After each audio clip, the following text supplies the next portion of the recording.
Hello, this is Fear Dragon, and welcome to Breaking Out, the show about North American StarCraft 2 players. Here on this show, we take a look at an up-and-coming North American talent.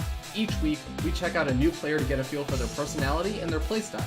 On Thursday, we interview the player to find out more about who they are and why you should care about them. On Friday, we watch 3 of their games as we cover their playstyle in each of the 3 matchups. Saturday, we take a look at an awesome game they played and relax with a little bit of fun as we recap the week and get an analysis of the games. Breaking Out will cover 8 players before it culminates into the Breakout Invitational. With a minimum prize pool of $1,000, we find out who is the most likely player to break out of the North American scene. But enough of that. Let's go ahead and jump right into it. Hope you guys enjoy the show. Hello everyone, this is Fear Dragon and welcome to Breaking Out, the show about North American StarCraft 2 players that you need to know about. Today on the show we have the awesome game of the week from the week number 4 of Deimos Siphonn. Let's go ahead and jump in and introduce the players involved in this series, as we are going to be spawning up here in the top left hand side of the map. Heavy Rain on top of the red Protoss player. He is the highlight player of the week, currently playing on a barcode. It is the barcode Deimos Siphonn. And his opponent spawning down here in the bottom right hand side of the map as the blue Protoss player in this PvP matchup. It is going to be yet another barcode representing Team Clan HeyNA. Barcode! I honestly have no idea who this barcode is, but it is a PvP, and that is something I can relate to and I can understand, because PvP is awesome. And Siphonn feels that PvP is awesome too, because it is actually his favorite matchup, even though I think he said that his best matchup was PvZ, but his favorite matchup was PvP, and I've got to hand it to any player that can kind of say, you know what, it's not my best matchup, it's not the matchup that I perform the absolute best in, but I enjoy it the most. And I've got to give out a little bit of respect for that, because that just kind of shows a bit of a love for the game, rather than just a love for purely winning and being good at the game. But, you know, with that being said, PvP is a really cool matchup that honestly gets a little bit underrated because people sort of consider it a bit gimmicky. Siphonn is one of the few people that I think that he feels that in PvP you can go for a particular build. So let's say you go for a Twilight Council Blink Stalker opening. If you're up against a robo play, normally a lot of players will say, oh well, you lost rock paper scissors, you're gonna lose. Siphonn says, okay, well, you know what, you'll be at a disadvantage, but you can still have a very good chance to still win the game as long as you play it out well. You're at, again, a small disadvantage, but there are plenty of ways that you can kind of come back into the game. So I'm interested to see how this game is going to go, what kind of tech choices are going to be coming out, because again, the tech choices aren't going to determine who wins the game, it just determines who gets that slight early game advantage in terms of the tech and the build orders.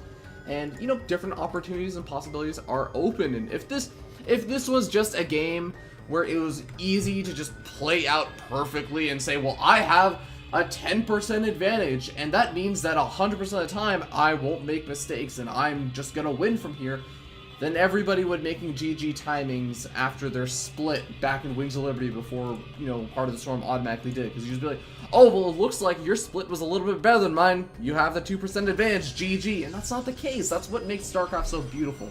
So let's actually talk about what actually happens in this matchup, as we do end up having some slight little deviations in the build orders right now. You can see over here that HeyNA, the barcode, is actually getting up that Militia Core nice and early. He's planting down his Twilight Council, his or her. We're not going to judge or preemptively make claims about the gender. Whereas Siphonn, I mean, Siphonn has kind of delayed that Militia Core, which is, or actually, sorry, Siphonn actually just got his Militia Core a little bit earlier, and he's actually going to be going for his own Twilight Council tech as well, so it's going to be potentially Blink Stalker versus Blink Stalker, or Dark Shrine coming out from either one of these players, and just based on the fact that we have over here, HeyNA, kind of sending this probe in a very peculiar location, I'm starting to wonder if maybe this is going to be some sort of proxy Dark Templar play, but I mean, normally you would want the proxy pawn already planted down by now, as the Twilight Council is already finished up, and we actually have Blink being researched, and looks like it's going to be Blink on both sides for both of these players, so it's going to be a big Blink war, a good old micro battle, and, you know, all that talk about, hey, you know, this matchup, you can get advantages, but they're not game decided. It doesn't actually even matter, because they're going for the exact same damn thing, with very slight deviations. I mean, we can see over here, HeyNA kind of getting his 3 gateways up, And on the other side of the map, we have 3 gateways going up for Siphonn. And, you know, there are different ways you can kind of play this out. As you can see over here, Siphonn is already getting up that robotics facility, so he's going to rely on that observer to try and give him that high ground vision, to try and do a little bit of blink micro, maybe also just kind of preparing for any kind of Dark Templar openings. So the robotic facility does have a lot of use, and actually HNA does finally get his own robotics facility. I actually think that if, let's see, Dark Shrine takes around 250 seconds to build. Yeah, I think that HNA is fine if there was any kind of Dark Templar push coming out. So I think that both these players, basically, they know their timings, they're playing it out very, very smart and very safe. And we're actually even seeing a sentry being warped in over here for Siphonn, because Siphonn, I mean, he got the early scout off and saw the Twilight Council down over here. Whereas over here, we saw that HNA didn't really see the Twilight Council from his opponent. So he might just be wanting to play a little bit safer. I wouldn't be too surprised to see maybe an observer come out of HNA if this probe doesn't really actually get any kind of meaningful scout off. Although I think just seeing how many stalkers Siphonn actually has, HNA should actually have a good idea of what's going on. But oh, proxy pylon being planted down right now. Stalkers going to be moving out for HNA. HNA, he is looking to do a little bit of pressure over here, whereas Siphonn actually looking to play a little bit more defensively now. Though, oh, the observer, it does not actually scout out that proxy pylon. Wow, that is actually almost just a little bit unfortunate, but a really nice placement over there from HNA. And HNA is actually just being so super sneaky about his little push out with these stalkers. I mean, he's looking around, I think, for potential proxy pylons, because again, he doesn't know exactly what Siphonn's up to. He hasn't even really poked up the front of that ramp yet. Although he is now going to see both the Nexus and he's going to poke up the ramp with that probe. He's going to see, oh, that was a lot of stalkers. You're probably going for some kind of blink play as well. And how exactly is he going to respond with this kind of aggression? If he's up against a Blink Stalker player, but the Blink Stalker player that he's up against has the high ground advantage, as well as, you know, a mortal that, you know, you talk about defensive advantages in PvP, and oh, never mind. Okay, it looks like Siphonn managed to make his way out of there, but that means that Blink is on cooldown for a little bit, so these Stalkers not going to be able to immediately blink out and do a whole lot. Mothership Core does also go down as well for Siphonn. Observer gets picked off, though, for HNA, and that means that, you know, Siphonn doesn't have to really worry about his opponent having that high ground vision blinking up into the main base. I mean, there is a Mothership Core on the other side of the map, as well as an observer on the other side of the map, but no real high ground vision over here. Siphonn has to be careful, though. He does not want to try and move down this ramp like that. He cannot afford to, and I mean, with the fact that HNA now has a sentry warped in, which is a really, really smart decision. Yeah, I mean, your opponent has blink, but as long as you have a reasonably sized army, that means that if your opponent blinks his entire army down the ramp just to try and force that engagement out,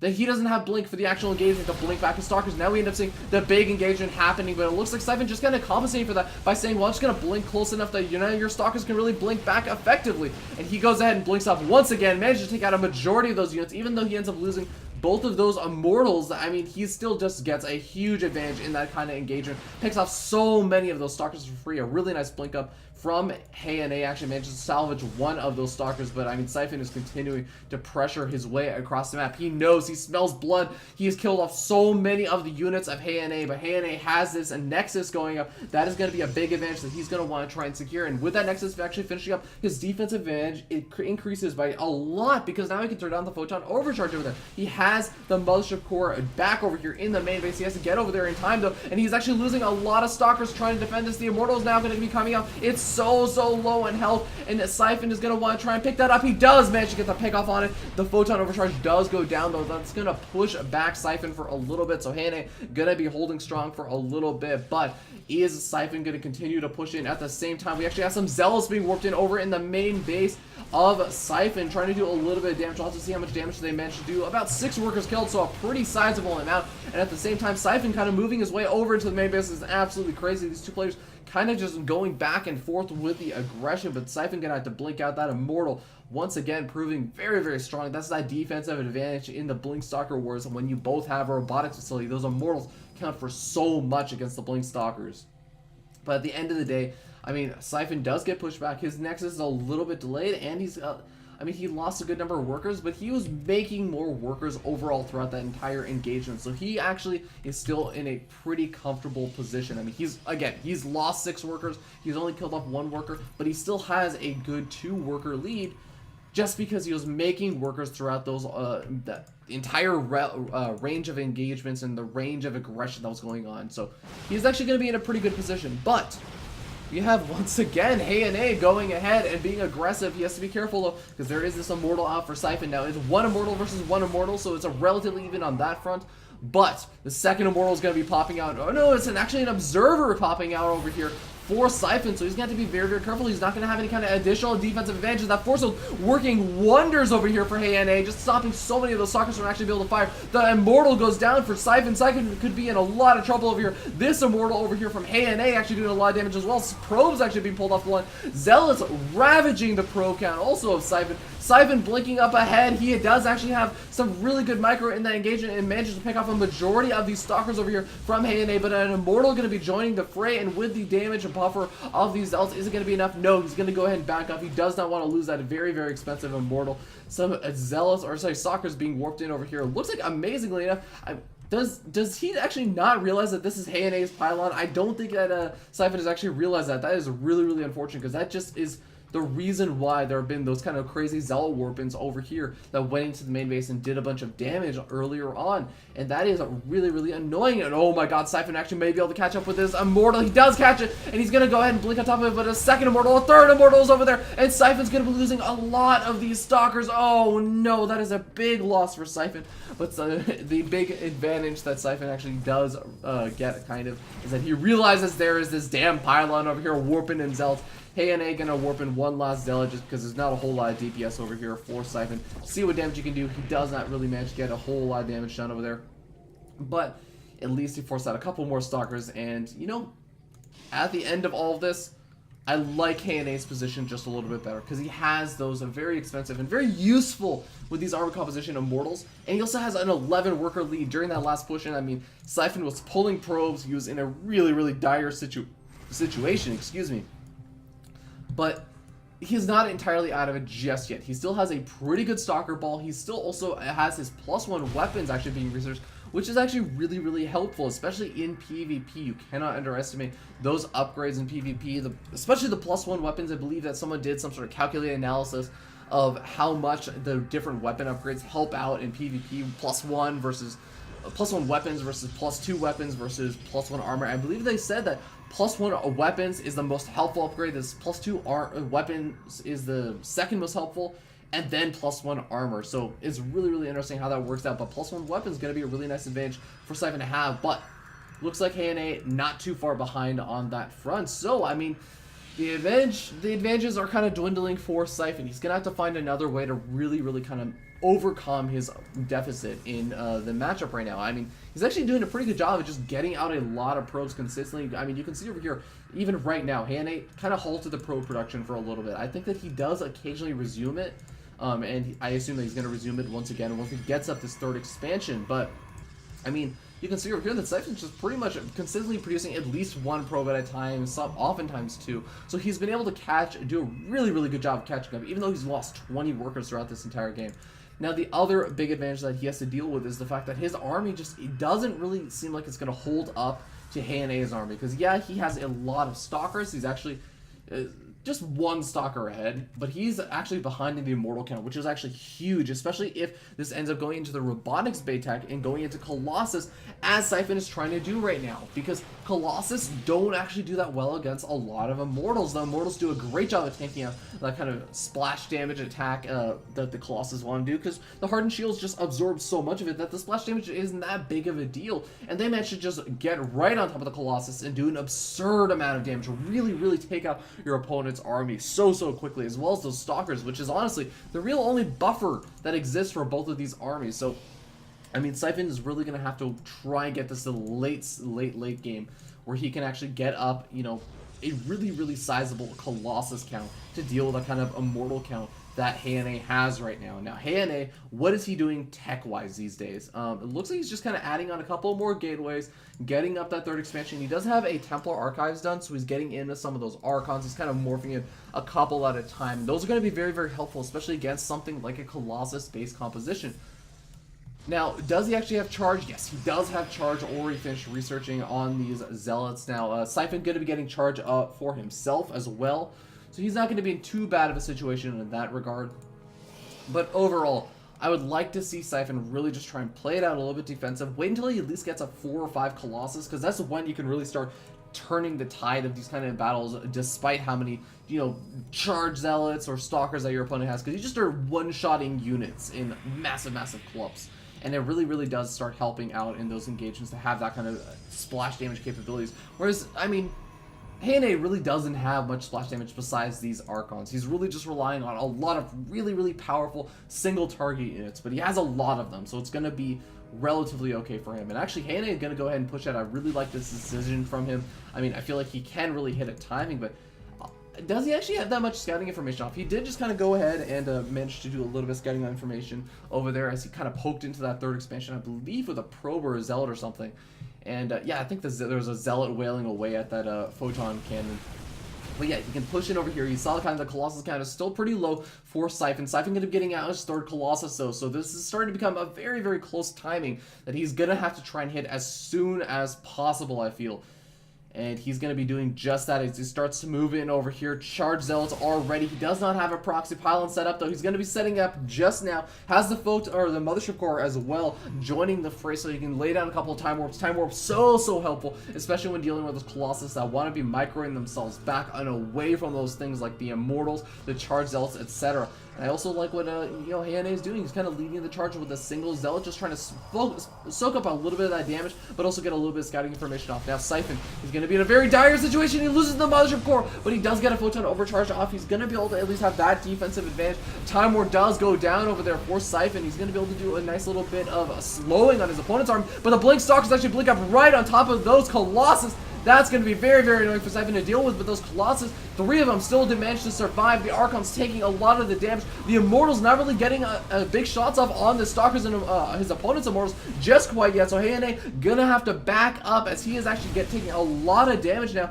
as a lot of those Immortals have lost their Hardened Shields. They're no longer taking that reduced damage. You're taking the full damage from his opponent's Immortals, and actually a lot of the probes being pulled for Siphonn. Is this actually going to be what he needs to clean up this army? And PvP is such a difficult matchup to actually deal with, because sometimes you can be at a big advantage in terms of work accounts and all this other stuff, but if you actually end up losing your entire army, you could just lose the game right then and there. That could very well be what we're about to see over here, as now we actually end up seeing a Warp Prism came in for Hane. He has neutered the main base of his opponent Siphonn. Siphonn now just going to be pushing across the map with these 3 Colossus, with these 2 Immortals. He's going to be trying to just end the game over here. Can he actually manage to do it? He's pulling all of his probes. He's realizing he can't really even try and mine at the natural expansion for much longer, so you might as well just go for it, see how much damage he can do. He's now pushing in over here. He's actually making a proxy pylon, which is really interesting. I don't know if that's a proxy pylon just to try and warp in additional units. I mean, he does still have a decent amount of money left over. I mean, 290 minerals left over. Is he going to use it to try and build more buildings, or is he going to try and warp in units? It looks like he's just going to save it for those buildings. I kind of like that decision right now. He's going to be going for this 3rd expansion, and you have to remember that right now Hane is just kind of building up a little bit of a bank. He's still mining at that natural expansion. That is so critical, and you cannot forget that.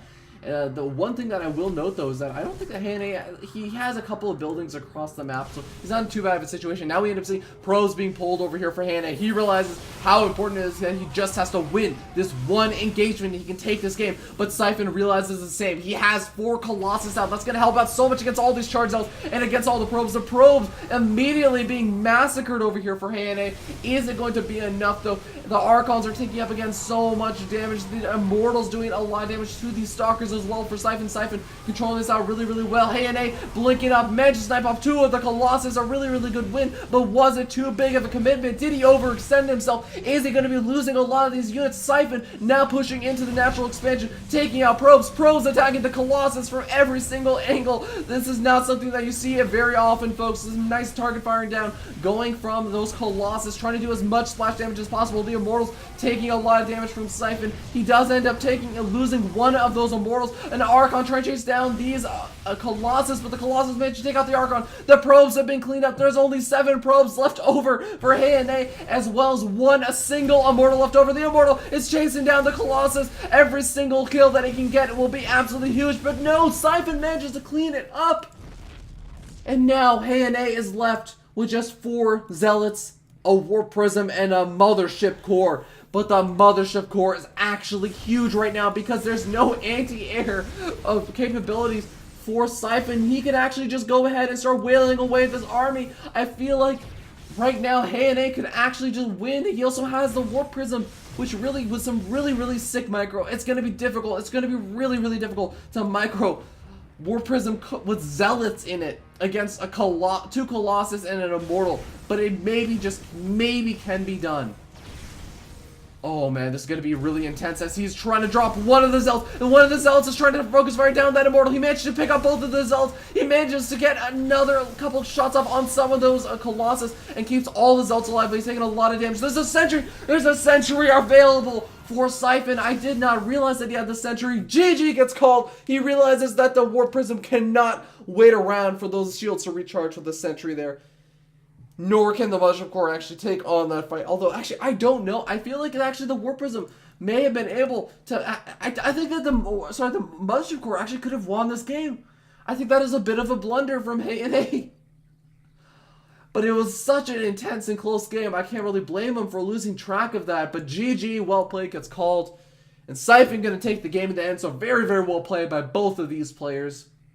Very well done, especially with the micro and those engagements. Like, I was definitely considering Siphonn down and out at a lot of the stages of this game, but I mean, he also had some nice mining actually finally going on by keeping that third alive, and it ended up working out well for Siphonn, so congratulations to him. And with that being said, that is going to put an end to the awesome game of the week, so don't go anywhere if you're watching this on twitch.tv/FearDragon64. We're actually going to be jumping into a little bit of pure CTF fun with Siphonn himself. And then we're going to be going into some analysis. If you're watching this on YouTube, all those videos should actually already be up by the time you're watching this. So go ahead and check those out right now. But be sure to also go ahead and give Siphonn a follow over on Twitter, Twitch, etc. All that good stuff. It's all in the links either in the chat or it's over down below the video over on YouTube, depending on whether you're watching this on Twitch or YouTube. My name has been Fear Dragon. See you guys in just a second.